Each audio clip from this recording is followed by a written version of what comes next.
Segunda fase da proposta da reforma tributária entregue por Paulo Guedes.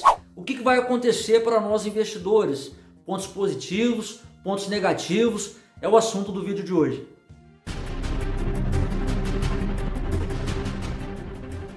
Muito bem, se você é novo por aqui, é um prazer, meu nome é Thiago Montini, sou educador financeiro e esse canal aqui nós falamos de investimento.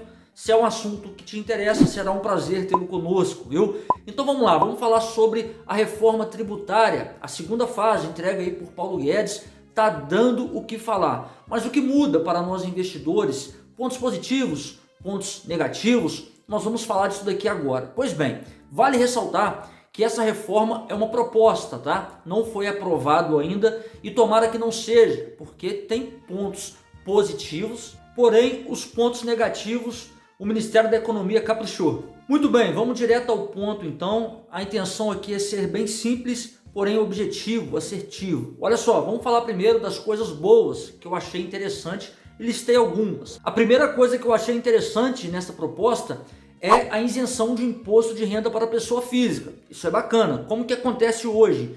Quem ganha até R$ 1.903,98 não precisa pagar imposto de renda, é isento de imposto de renda. Caso a nova proposta seja aprovada, vai estender para R$ 2.500. Então, de R$ 1.903,98 vai passar para R$ 2.500. Então, se você ganha até R$ 2.500, você não vai precisar pagar imposto de renda. Isso é para beneficiar a população e eu achei interessante. Segundo a proposta, quase 6 milhões de pessoas serão beneficiadas com essa mudança. Segundo, o que eu achei interessante também é a atualização do valor do imóvel. Se você tem um imóvel hoje, o que acontece? Você, na hora de declarar imposto, você precisa declarar o valor do imóvel na época que você comprou. Então esse mesmo imóvel não vai atualizando durante um tempo. Você comprou por R$100 mil, daqui a 10 anos você tem que declarar R$100 mil.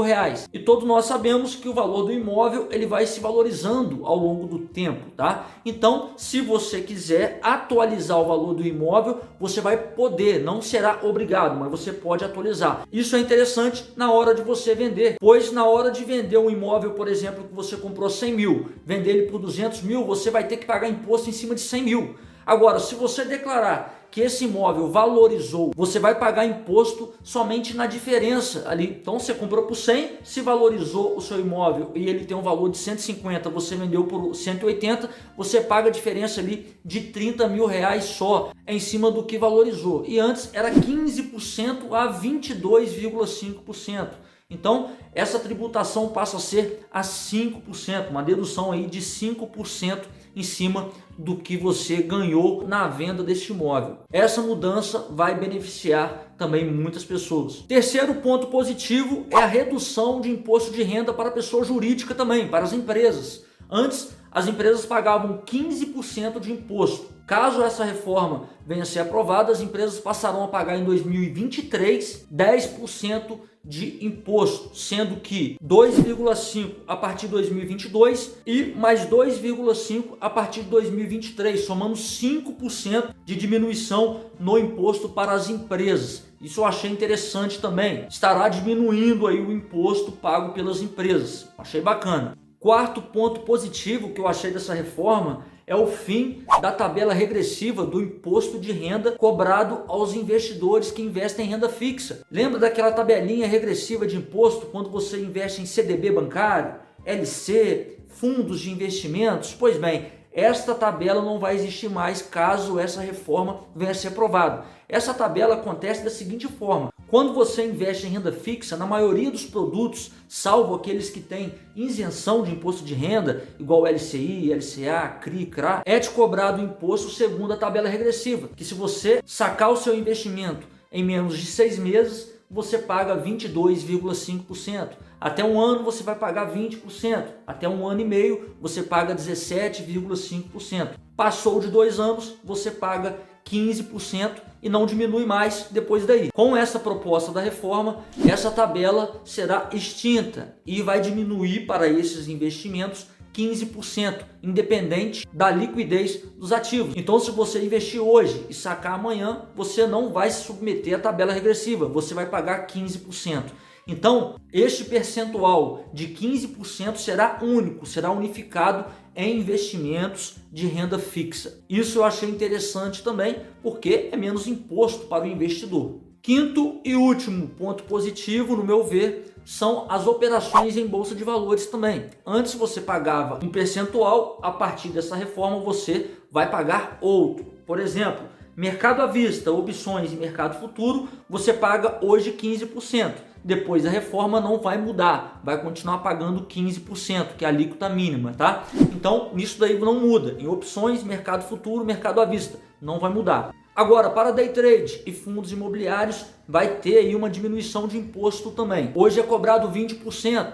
Se for aprovada a reforma, será cobrado 15%. Então, tem uma diminuição aí em alguns ativos da bolsa. Isso é interessante também. Bom, como não existe almoço grátis, vamos falar agora dos pontos negativos, que realmente doeu muito e vai doer mais ainda caso a reforma venha a ser aprovada. Tomara que não seja. Vamos falar agora dos pontos negativos. O primeiro ponto é a taxação dos dividendos. Hoje, quem investe em ações e recebe dividendos não é taxado, é isento de tributo. E isso é muito bom, porque a empresa tem a autonomia de repartir os lucros para os acionistas e esses lucros os acionistas não são tributados. Isso é muito bom hoje, o que acontece hoje. Agora, com a taxação dos dividendos, o que tem nessa proposta é de taxar 20% na fonte. Então, além da empresa estar pagando altos tributos, na hora dela repartir para os seus acionistas, será descontado 20% deste lucro antes da repartição. Isso é muito ruim. De certa forma, as empresas elas não sofrem com isso, porque é o dinheiro que ela já ia distribuir mesmo. Porém, o investidor lá na ponta vai sofrer muito. Quem vive de renda e tem o costume já de receber uma quantia todo mês ou de 3 em 3 meses, vai sofrer alteração nessa quantia, bem como o ajuste do mercado, né? Que não vê com bons olhos esta reforma aí. Então, o que acontece hoje? Não tem tributação em cima dos dividendos. Se a reforma for aprovada, será tributado os lucros, né, antes de distribuir para os acionistas, 20%. Então, se o acionista recebia R$1.000, vai passar a receber 800. Muito ruim isso daí. Um outro ponto muito negativo dessa reforma é o fim do juros sobre o capital próprio. O que é o juros sobre o capital próprio, se você não sabe?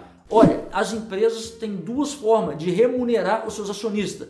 A primeira forma é através dos dividendos, a partir do seu lucro líquido. Agora, o juros sobre capital próprio é também uma forma de premiar os acionistas antes da dedução do lucro, ou seja, entra como despesa para a empresa. É uma forma da empresa distribuir mais recursos aos seus acionistas, diminuindo a sua carga tributária, pois o juros sobre capital próprio entra como despesa. E por último, o ponto mais negativo, o que eu achei de pior dessa reforma é a taxação sobre os fundos imobiliários. Hoje, os cotistas que investem em fundos imobiliários têm isenção na hora de receber os seus proventos. E caso essa reforma venha a ser aprovada, será o fim dessa isenção. Será cobrado 15% em cima dos lucros dos fundos imobiliários. Isso é horrível por vários motivos e vou citar alguns aqui. Olha só, quando você investe em fundo imobiliário, você está tendo a oportunidade de comprar, como por exemplo, uma laje corporativa no valor de milhões e milhões de reais, por um preço muito acessível a qualquer pessoa. Então hoje você compra uma cota de um fundo de milhões e milhões de reais por R$100 apenas, e você passa a ter parte todos os meses dos aluguéis vindos deste mesmo fundo. O interessante é que quando você investe em fundo imobiliário, é um setor gigantesco que gera milhões e milhões para a economia como arrecadação. E a partir do momento que o governo tributa este setor, acaba caindo muito o valor de mercado. Muitas pessoas que investiam neste produto acabam desistindo. Pessoas que iam investir não investem mais. Então, de certa forma, o governo acha que vai estar arrecadando, quando na verdade vai estar dando até prejuízo para o próprio, pois estará desestimulando a economia neste setor, que é muito bom para a população brasileira. Quando você investe em fundo imobiliário, você está investindo numa cadeia produtiva enorme, pois a construção civil está sendo movimentada, está sendo beneficiada, as mineradoras estão sendo beneficiadas, o setor varejista e outros. Então, quando eu vejo o governo colocando a mão nisso daí, eu não olho com bons olhos. Então, eu acho que esta proposta errou muito nisso, tá? Além do mais, os fundos imobiliários são obrigados a distribuir 95% dos seus recursos, dos seus lucros. Então você vê que o governo quer colocar a mão mesmo numa grande parte que seria aí dos cotistas, dos investidores que estão investindo para a sua previdência, investindo para ter uma qualidade de vida melhor. Então eu não olho isso com bons olhos. Eu acho que errou muito o Ministério da Economia ao propor essa reforma desse jeito. Ainda sobre os fundos imobiliários, quem investe em fundo imobiliário hoje recebe todos os meses os proventos ali caindo na sua conta. E é uma sensação muito boa, porque ao longo do tempo você vê o seu dinheiro trabalhando para você, até que chegue o ponto que você não precise mais depender da aposentadoria do governo, pois todos os meses você poderá ter ali uma quantia considerável que custeie a sua vida mensal. E eu acho muito lamentável o governo querer colocar a mão na aposentadoria das pessoas, alegando que quem investe é só rico, que quem investe tem fortuna, quando na verdade não. É o padeiro que está querendo montar ali a sua própria previdência, é o pedreiro que está se educando financeiramente para poder ter a sua própria aposentadoria, é o professor, é o militar, é o autônomo. Então não é só rico que investe. Então, na hora do governo estimular o povo a se educar financeiramente, o que ele faz? Ele tributa, desestimulando a população a esse segmento. Tão importante que não é ensinado na escola, não é ensinado nas faculdades. Por isso, fico aqui a minha indignação contra essa reforma tributária. Muito bem, esse foi o vídeo, espero que tenham gostado, espero que tenham entendido. Coloque nos comentários o que você achou, se você precisa também fazer um esclarecimento, se você precisa fazer uma colocação, pode ficar à vontade, coloque nos comentários e a gente interage. Fica assim então, você que ficou até o final, muito obrigado pela atenção, tamo junto, até a próxima aí. Tomara que essa reforma não seja aprovada.